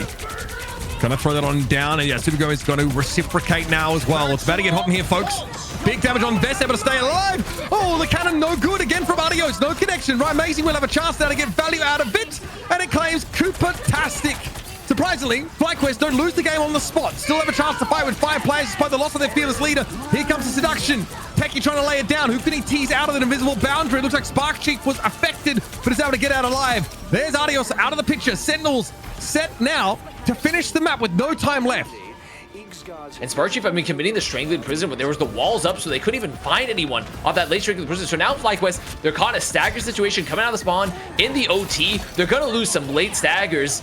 As Sentinels, probably going to coast in here easily because there's just really unlikely that Vet's going to get any value from the Sonic Seduction, because even if they find a couple, they just won't be able to find anyone. They won't be able to get enough of limbs, surely. They got pretty seduced, I'm not going to lie, but the damage follow-up wasn't really there. Vet's able to lay it down. Did they buy enough time? The answer is no. Sentinels finally dragged themselves out of this quagmire that has been Central Park and get the map done. Seduction can only go so far, you know? Eventually, you can only take the seduction so far, but now Sentinels off some hero plays. I'm so sad you didn't build off that further. Right? Well, He got nervous. What if I get canceled, Mitch? I was like, maybe I get, but I was like, nah, like I shouldn't go any further with the bit. Like we're already pushing the boundaries. Psionic seduction, sexual seduction. We could start singing. Let's just move on, shall we? By the way, there's a lot of people complaining about the meta. Just say you're a Vanguard. That's all you gotta do. Just go ahead and admit it. A lot of people being one person, yes. They are complaining. One guy. He's getting one guy. He's getting actually one guy. Whoa, you guys don't have TikTok open right now? Bro, you have TikTok open? Oh, come on. It's the new meta. Back to you. That's crazy. Yo, I need to get on this TikTok thing. You know anything about that, Connor? I do love TikTok. Have you heard of Late Post on only goes Steve? so far, but $1 million on TikTok will get you there? No, I was going to ask if you know about Late Post on Steve. Do you know about him? The orange fish? No, have you heard about him? No. This guy's clearly not on TikTok. He doesn't know about it. But production, feel free to mute the vast. We have ZP on standby. Why can't I talk about Late Post on Steve? Why not? I feel like it's the people, they love him. They love him so much. He is a little old news now, honestly. I'm holding on to the glory days, but you know who's not holding on to the glory days? FlyQuest, because technically they haven't achieved any glory yet. They haven't won the series, because they're all here on the offense.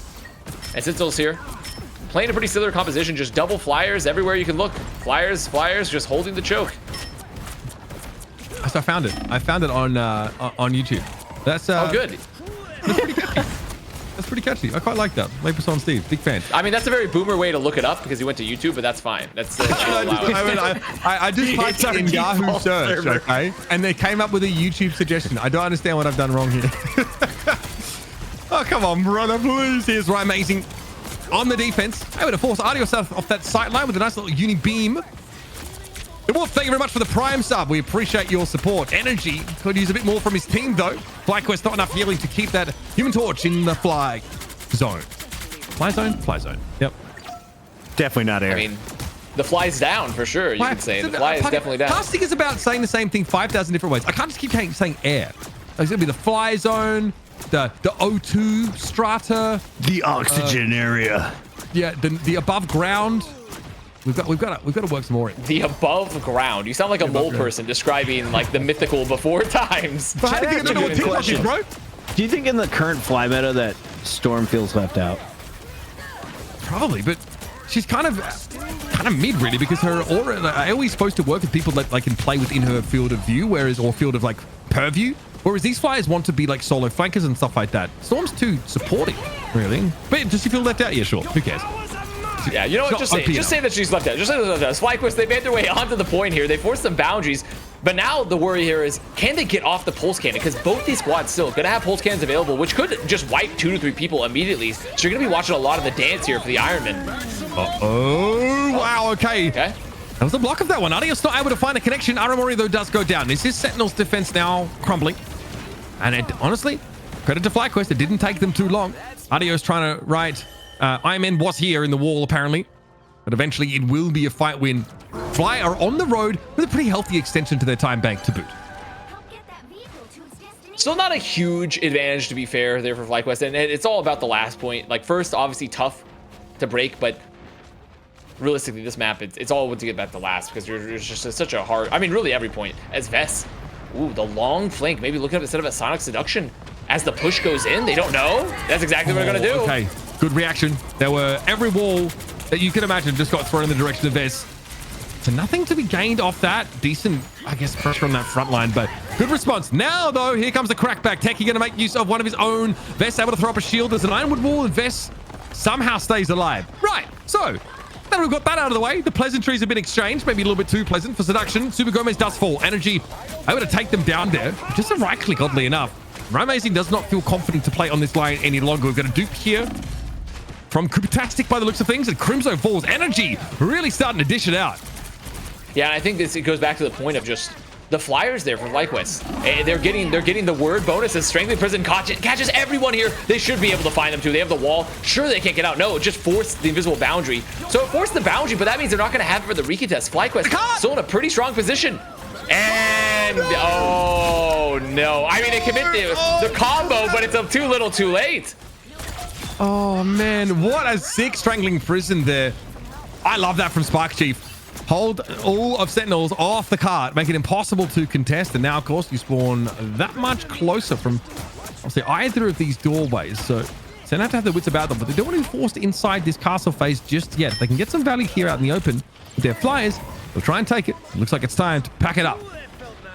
Yeah, I mean, FlyQuest utilizing the legendary 2 spawn door strategy to put some extra pressure to make sure that they don't have to like look around and look. This is Supernova going to be invested on the choke. A lot of damage coming out here soon. FlyQuest probably just going to back up. Yeah, regeneration domain used. Yeah, no reason to do too much with this. Happy to draw that ultimate out. I think big tick damage coming through though from Super Gomez. Look at those FlyQuest health bars. Now though, we've weathered the Firestorm. We're ready to get on the road. Invisible boundary here for Zealots. Vess also has a seduction back online, getting a little bit quicker back to Techie. And this is an attack side Supernova. Energy going to throw it down. Gomez lucky to be alive there. Has to pop the team up as well for that extra over health. And does get out. And all the time, Ratatoska has been moving pretty quickly through this phase. There's Energy. Supernova eventually claims Super Gomez. And now Amazing has to play this very safe corner, but has a lot of backup here. Really set up for success. Amazing playing this amazingly. I mean, he's solo holding this, making sure they can't move forward. They aren't able to take him either, and they're going to get their visual boundary. Amazing playing this so well. Oh my God. Adios gets 2. Amazing able to bring down the enemy Iron Man, though, and somehow that might not be enough. He's locked in, but it might be too late in this series. FlyQuest is still gunning for the objective. Here's the low-key copying now in play. Vess also has a seduction available, but Sentinels have to regroup now one more time. 2 minutes and 40 seconds is a heck of a long time, folks. Especially if you're a middle-aged man. So can they hold out? They just can't lose any picks. They can't lose any picks right now. They have to get to the touch. They need to make it to the point. Once you have it down, they are going to get the touch, but Kurova already down. They're not going to have that. I mean, I think this is just going to be the cap here, unless, wait, Super Gomez with the pop-off? That is pretty big, but eventually they're brought down. 2 kills, though, with spawn advantage could be a big deal, but Vess is not going to let Crimzo touch here. Not easily, anyway. Constant pressure there on that group. Card still being contested right now, though, by a couple of players. It's Techie desperately throwing himself in there. Now Ryan Mason to try and be a nuisance, stall things out. Iron Man goes down, though, and this card is so close to the end of the map here. Just a couple more eliminations, and Sentinel's going to get there. Kurova falling. Audio switches over towards the Doctor Strange, and how about that, folks? A map completion with time to spare from FlyQuest. I mean, and you look at this. I mean, sure, they'll get their minute, which is nice. Always nice to get their minute on the board. But I do think that for FlyQuest, continuously I watch it, I'm like, okay, their ult tempo for the strategist I think is a little bit stronger, and also they're just getting more value consistently from the Flyers. I definitely a shout out to Ryan Mazin for, I think, continuing to kind of anchor a little bit, like getting some very, very strong picks, keeping them in it a little bit, because I don't think Super Gomez is playing poorly, but I definitely don't think that they're getting nearly as much value as they'd want. I mean, you compare the stats to like Audio, or rather to Energy, right? 17 final hits, 45k damage. Typically, we're not going to look at the damage that consistently when you're looking at like Human Torch matchups, but I mean, he's looking really good. Have a look at this. Like this, yeah, obviously damage output pretty incredible across the torches, but energy is just something else entirely. Credit that to sort of Super Gomez. Ryan Amazing have had to combine here on these Flyer comps, and it's a very different brand of Marvel Rivals than you might be used to seeing. A lot of it's about the small edges, and the only opportunities for burst damage come from the Iron Man ultimate. And maybe, I guess, if you could, you know, like stack supernovas on top of a strangling prison, that is guaranteed to cut through that healing in a big way. Sentinels, do they want to go for like a BRB here of Aramori? Just to make sure they've got that extra, that 7th player virtually. Yeah, I mean, having that in combination with just the team up in general to get some of the infinite ammo, this is you have a lot of room to work with. And also, if you're worried about potentially removing some of the Flyers from the angles, if you can set up Super Gomez on one of those angles effectively with Aramori or just with Ryan Amazing, then you can just like remove the Flyers out of the air entirely, which is an angle. The hardest part is just how do you deal with the geometry? The geometry here is going to deny a lot of the sight lines. Walls coming up here, being broken. Ironwood wall also just getting chunked through. Super Gomez does not have to reload. Very powerful look here for the Punisher. And Spark Chief just gets flattened in the front line. Evidently not ready for that at all. Kaki and Crimzo, a little low, but they'll be back in the fight soon. And God, getting the Groot is the best pick possible. FlyQuest now need to try and hold on. Spark Chief's going to come back on the cap. Someone needs to put some pressure here on this Punisher. But there's a CYA in play. The damage boost is big. Vest now going to fall. It's Vanguard after Vanguard falling by the hand of this Punisher. I really like, you know, we talked about how we didn't love it a lot as, actually, before we go into that point, can't have that monologue just yet because the recontest happening for FlyQuest. They have the Supernova. They're going to have the Pulse Cannon too. They have to be worried not to get caught, but I doubt they want to commit much more when they're already down 1. They're down 2. Yeah, they're definitely not going to commit anymore.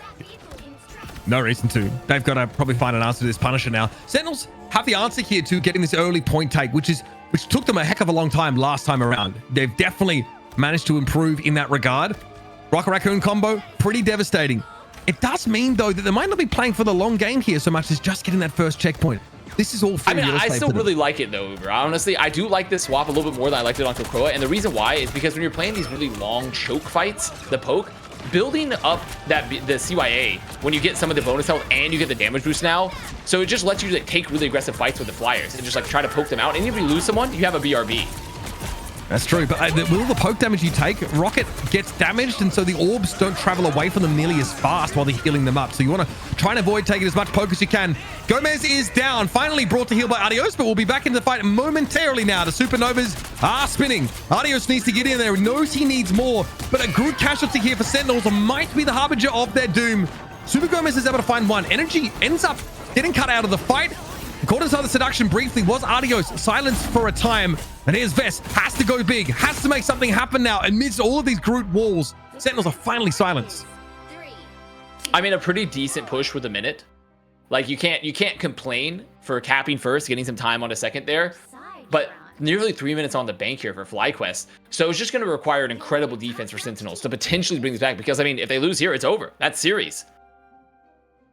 Would be wild for it to end here. I do think I'm not ready to go home yet. Let's go Sentinels. Do it. Right. Send fans in the chat. I'm a bit of a FlyQuest sim, honestly. I'm all about this team. I like what we've seen from them so far. Jeez, amazing. Wrong. Let's be honest. He won us all over. This amazing guy is kind of insane on the Iron Man. That was pretty ridiculous in that previous round. The 40k damage, but it's the 18 final hits that I'm looking at. Being the aggressor, often looking for energy, try and take the enemy Human Torch out of the game, and doing so while only like suffering 6 deaths. Some of the lowest in the game. For sure, Ryan Amazing can be consistently good player for Sentinels throughout its iterations. I just think that they're clearly they have the sauce, you know, they have the sauce of someone that like they can have a huge impact on the server individually, but they're also willing to just flex around when necessary. We've had them seen like Vanguard comps, like they can play various duelists, they can play strategists. Like it's someone that I think is a very, very good fit for this team and in general for any team. So definitely someone you can rely upon if you're Sentinels and if you're a fan of Sentinels. For FlyQuest, though, they have so much to work with. As it looks like Sentinel's going to try to go for some very early poke. I mean, they even have the triple Loki. The line. They're just gonna leave though. They're gonna say no, definitely not worth it to find the spawn. Okay, portal in play. Portal. FlyQuest.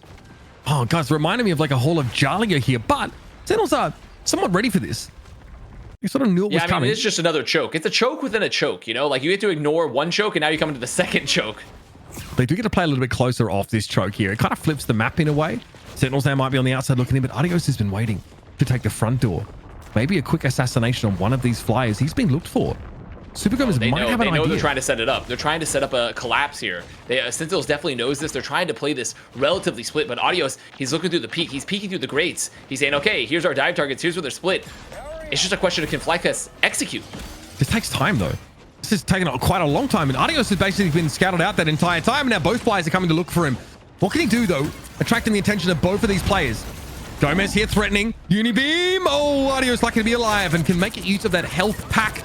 But elsewhere, FlyQuest really have to do a lot to take these eyes off of their Iron Man. Can they apply a sufficient amount of pressure? Nothing seems to be able to stop Ryan Amazing and Super Gomez right now. They're untouchable. And here's a Supernova now to make things worse for FlyQuest. We're down to 90 seconds, and this fight is not going to go well for the attackers. I mean, really, really good split there for Sentinels. You just see how they're playing. They're playing so aware of the FlyQuest position there, post-portal. They're also keeping the eyes on Adios to make sure he just doesn't get free value. And it's just so hard to just make it out of that choke, and you're trying to set up like a really perfect dive there. And Ryan Amazing makes the most of it. As FlyQuest making their way on back. No Doctor Strange shenanigans this time. And really just going to be a pretty equivalent ult fight. What is going to be pretty much the last fight here, Uber. It's the double strategist ultimate that I'm looking at. But the pulse cannon for Super Gomez could ruin this fight before it even begins.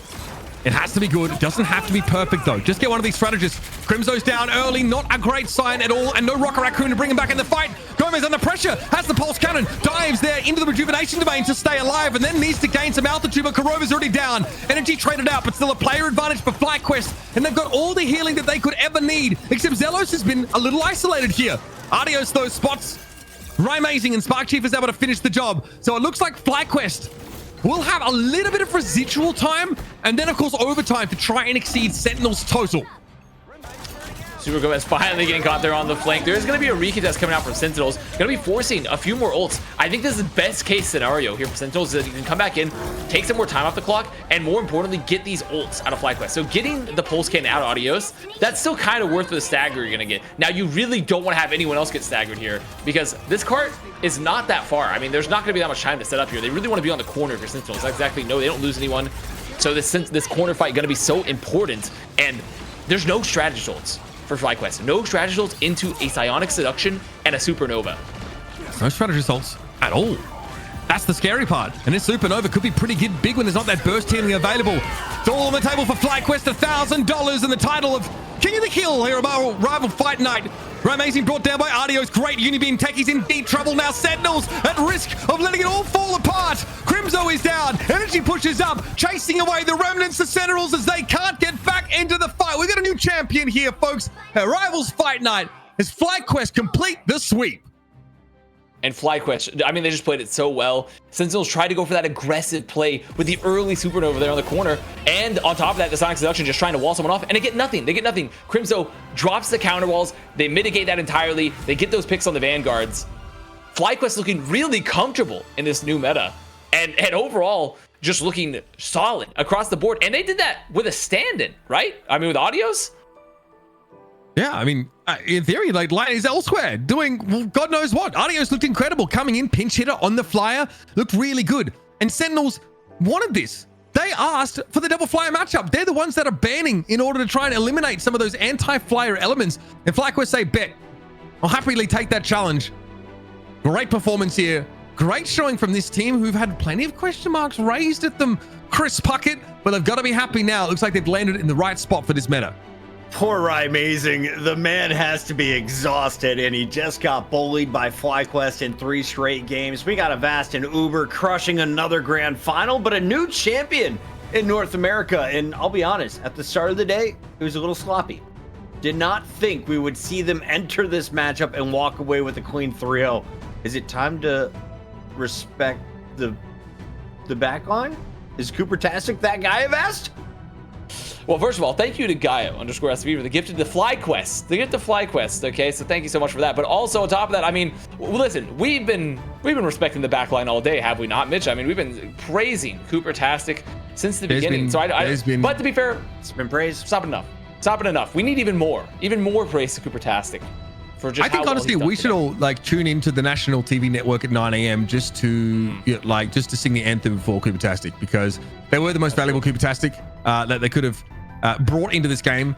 FlyQuest really, man, I'm very impressed by this team because they looked a little shaky in their previous meta. They were trying to play a lot of dive where like Namor and a lot of these anti-dive elements were like shutting it down. Now they've sort of cottoned on to there being a pretty prevalent flyer meta, given that there's one real answer to them and she's very easy to ban. There's not enough hit scan in the game right now to sort of keep them under the thumb. So, and I think, I'm so ready for more of that. But look, it's all about, making the best of these kind of meta games and what the game serves up to you. And I think the FlyQuest have done that here. This is a really important game to tell us, like, it's a signpost, I think, for where we are in NA Marvel Rivals. Spark Chief was so crucial on the Groot throughout this. I thought both teams did a great job of just avoiding some of the key ultimates here on Central Park. Avast, when you take away the loss here from Sentinels, is it really just a flyer meta that is going to be an issue for them? Do they have strong cores? Because I feel like this was one of the scariest forces at the end of 1.5. Definitely. I mean, I think flyer meta in general is something that FlyQuest looks really confident on. It's going to be an adjustment for a lot of teams in North America, where we've been mostly a kind of like, I mean, I wouldn't really say like stationary comps or like slow comps, but typically at Max you had like one flyer and it was almost always pretty brawly, the Star-Lord. Yeah, it was very brawly, a lot of poke, even with like the Winter Soldier. So FlyQuest, I think, excelling a lot in terms of, okay, we know how to play the double flyer. We're using them to just like fight over this geometry that's so powerful here, these chokes in particular. So I do think that FlyQuest seems to have a bit of a head start over some of these other teams in North America. A few carts were left untouched. A few free checkpoints were given throughout this grand finals. I feel like both teams have some room for improvement, but I like to see new maps in a grand final. Still don't know if I'm sold on the newest domination. That round one was kind of wild with both EU Krakoa? and Krakoa. Yeah. Still working on me. I want to give a shout out to everyone who's in the chat. Before you go, hit the follow button. We have hit the 200 subscribers. We can now create the new platonic emote. I know Hexagrams is drooling to get that done for you. He's thinking of all the artistic ways to do it. But FlyQuest might deserve an emote of their own. Let's take a look at some of their star players and star performances. Avast, who is in your MVP running for the green team? I mean, it's a very obvious pick. I think overall, like, we even renamed MVP in honor of them. It's the most valuable Cooper-tastic, of course. And there they are. And I mean, we don't even need clips. Production's like, we can't find any clips. Wrong. They can't find it. That's wrong. They're not looking hard enough, honestly. Yeah, I mean, they're they definitely just there. look like other players. It's hard to look for Loki clips. You know, it's. I mean, it's they didn't copying save others. them because Kubtastic was on POV most of the time, and they were trying to get highlights of other individuals just to try and, you know, give everyone a things slice of the pie. But And he's I mean, a team player. He's a team player. He's playing for the team. He's not playing for stats. He's not playing for the flashy moments. And that's what makes him the most valuable Cooper-tastic. Our most valuable Cooper-tastic here of week 9 of Rivals Fight Night. I can't believe we're going up on double digits here. Gentlemen, it's been a blast. North America way behind Europe. But we're getting closer. you think so? No, I think I don't fell know. back. I mean, I feel like we fell back a little bit further. Are this closer? week than last. Are you referring to just specifically the Virtus Pro gap Virtus that's Pro? occurring in Europe? Europe is Virtus Pro. Yeah, I mean that is a very, they are Thanos right now for sure. Virtus Pro is, I mean, you look at the history compared with like North America and the variety there. They are currently the final boss, the level 100 Mafia boss if there is to beat, and it's just a question of, with kind of the up and downs that have happened in North America, both in Rivals Fight Night and MRC, MRI, like, do they stand up? It's just the eternal question that maybe will get answered at some point if there's a LAN. We've got some more fantastic news for everyone at home. We have decided to make t-shirts with Uber's quotes, and it's going to say Rivals Fight Night. So if you make t-shirts or you know how to do that, hit up Hexagrams. Once again, he's Hexagrams in the chat. He is very excited to make platonic emotes and also t-shirts so that we can pay the observers dinner next show, I was told about. Wow. That's a very good vibe. I mean, Mitch, do you have a vote of which quote should make it onto the shirt first? My goodness. Maybe the part about Cooper-tastic needing to be carried to the fridge on a palanquin because they don't want to let his feet touch a potentially dusty floor. That was pretty good. That's a good one. Yeah. I think it was it gets muddy. Don't think about it. Rivals Fight Night. I think that's the one that is getting put on the t-shirt first. But the Cooper-tastic foot dirty stuff, yeah, that was a good too. Yeah. Wow. I'll be honest. I didn't threw say away that. my run of show No way. about 2 hours ago when the players couldn't find the lobby. But I want to Follow give us. a big shout out to everyone behind the scene. Make sure you guys drop that follow right now. Shout out to Sentinels. Thank you for showing up again. Thank you for a tough game. But it's FlyQuest walking away with 3 dubs on the day. Their first championship and their first $1,000 earned here for North America. Learn to join up in the lobbies, everybody. We will see you next week. It's on every Thursday, 4 p.m. Eastern. Rivals Fight Night. Uber, one more. Give it to us. Love you guys.